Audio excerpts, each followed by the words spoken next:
మన దేశంలో పార్లమెంట్ సీట్లు లేదా లోక్సభ సీట్లు రాష్ట్రాల జనాభా ప్రకారంగా పంచాలి అని రాజ్యాంగంలోని ఆర్టికల్ 81 చెప్తుంది. అంటే జనాభా ఎక్కువైతే ఎక్కువ సీట్లు, జనాభా తక్కువైతే తక్కువ సీట్లు. ఇప్పుడేమో రాష్ట్రాల మధ్య జనాభాలో చాలా తేడాలు వచ్చేసాయి. కొన్ని రాష్ట్రాలు ఏమో జనాభా పెరగకుండా నియంత్రించాయి. ఇంకొన్ని రాష్ట్రాల్లో సరిపడ జనాభా ఉన్నా కూడా జనాభా వేగంగా పెరుగుతుంది.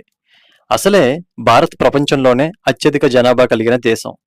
రాష్ట్రాల మధ్య జనాభా పెరుగుదలలో భారీ తేడాలు ఉన్నాయి. అందువల్ల కేవలం జనాభా ఆధారంగా సీట్లు కేటాయించడం న్యాయమేనా అనే ప్రశ్న తలెత్తుతుంది.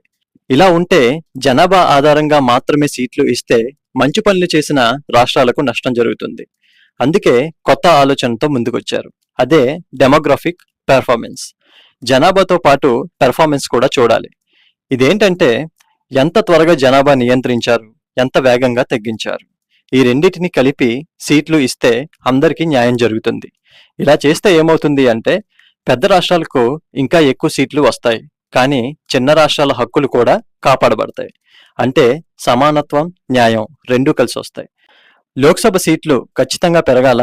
ఎందుకంటే ఒకప్పుడు 1971లో 10 లక్షల మంది జనాభాకి ఒక ఎంపీ ఉండేవారు. కానీ ఇప్పుడు మన దేశ జనాభా 140 కోట్లు దాటేసింది. అంటే జనాభా చాలా ఎక్కువగా పెరిగిపోయారు. అందుకే సీట్లు కూడా పెంచాల్సిన అవసరం ఉంది. కానీ చాలా ఎక్కువ పెంచితే పని కూడా చాలా కష్టం అవుతుంది. అందుకే సుమారుగా ఒక 700 సీట్ల వరకు పెంచితే మంచిదని ఆలోచిస్తున్నారు. ప్రజాస్వామ్యం అంటే కేవలం సంఖ్యలు కాదు, అందరికీ న్యాయం జరగాలి.